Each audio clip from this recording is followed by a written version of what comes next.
To our Vice Mayor, members of the City Council, at shout out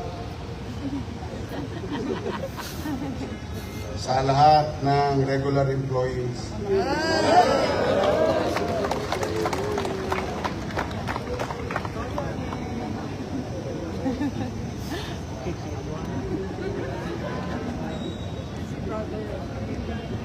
Although ginawa ko na to, nangyayari naman to, but this time around, you know,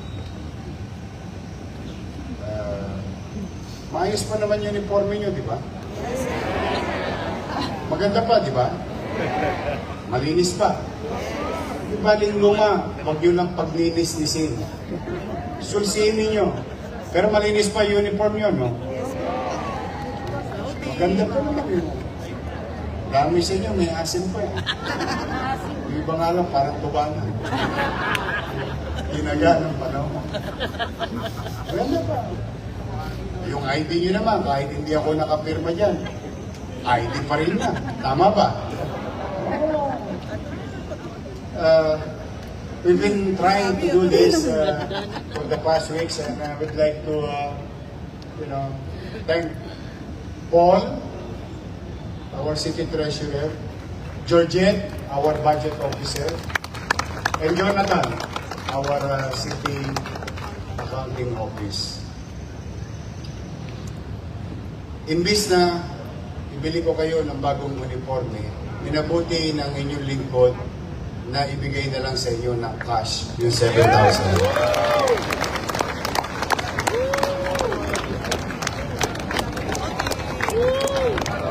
Sana all ka na lang. Yung mga umaapila na yun, Gio, yun. How I wish. Kaya sabi ko sa inyo, bakit kami nag-isip ni Paul, nag-meeting ni Paul? Kasi gusto ko pati Gio sana and COS. But the thing is, it is not allowed by law. Kaya it's not because I don't want to give you. I'm really trying to do my best to really maneuver our fiscal situation. And so far, nagkakaroon na ng magandang traction simula January 1. So far, ayaw ko lang ipagpaunat, ma-excite. Baka mawendang na naman tayo. Yari na naman. But I would like to inform all 8,543. Today, 90% of you, pwede nyo nang kunin yung 7 bulig. Muntik pa ako mag-abono. Ayun, 7. Minabuti kong cash na lang muna para kahit papano, kasi iba sa inyo. Tingnan mo yung nasa wakali mo, yung nasa kanan mo. Before you know it, may problema sila sa loob ng bahay. May pangangailangan. Kaya mas minabuti kong i-cash na lang para kahit papano, may mabubunot kayo ngayong linggong ito. Yes. Para sa inyo. Next year, tingnan natin kung maluluma na uniform ninyo. Kaya, lalaban nyo lagi yan, ha?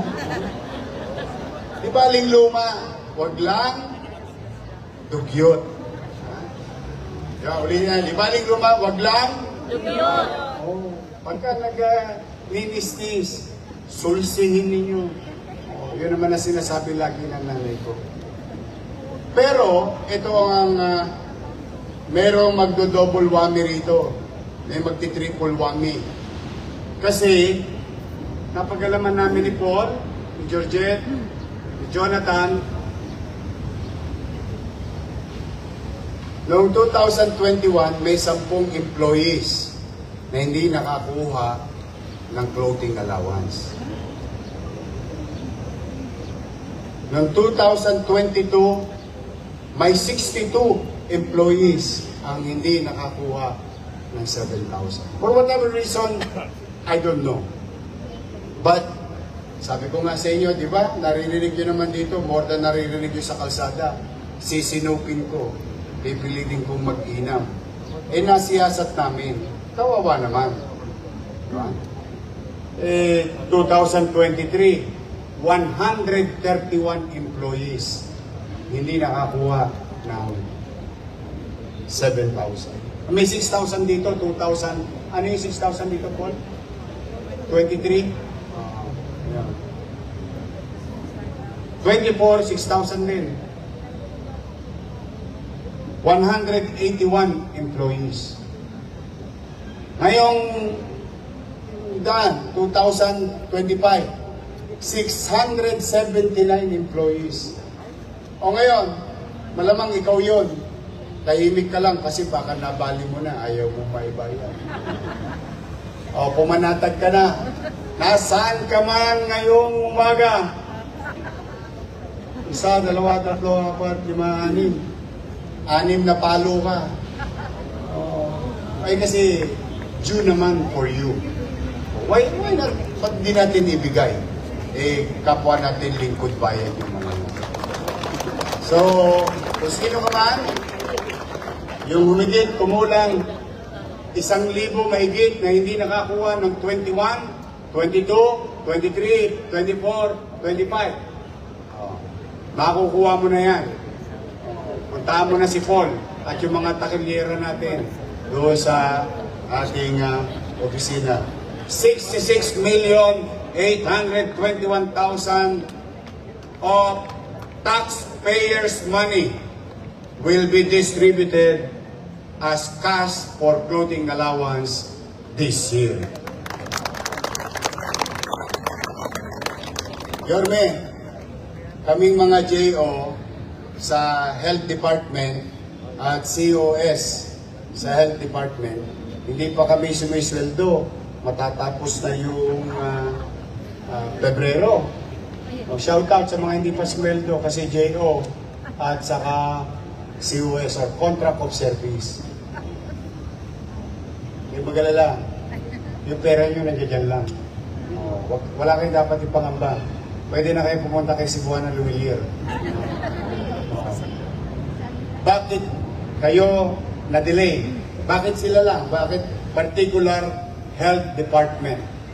Para sa kaalaman ng iba, as a matter of commitment to you, I've been telling and trying to communicate it to you na the fiscal maneuvering of the city administrations today is really trying to find the legal, proper, or even available so that magkaroon ng kapanatagan ng mga empleyado natin. Ngayon, I personally decided and convinced the health board last year para hindi nakakaba-kaba yung ating mga nasa JO, sa MHD, at mga ospital or COS. We change the charging. Ito, mga taga-accounting, maintindihan ko. Charging of salary from general fund. Tuwan-tuwa naman ang Meralco dahil may mapagkukunan. From general fund to trust fund ng health fund natin. Nagigets nyo? So, dito dati charge, which is, parang nakita ko parang may mali.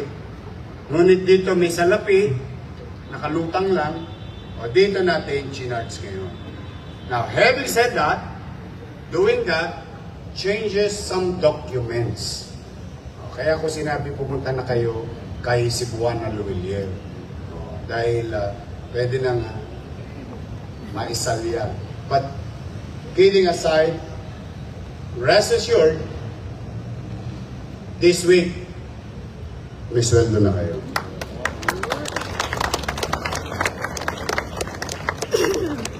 Kasi talaga nagka-delay sila. Dahil nga, yung papeles, yung charging, yun lang yun. Nothing more, nothing less. Kaya wala kayong dapat ipag-alala.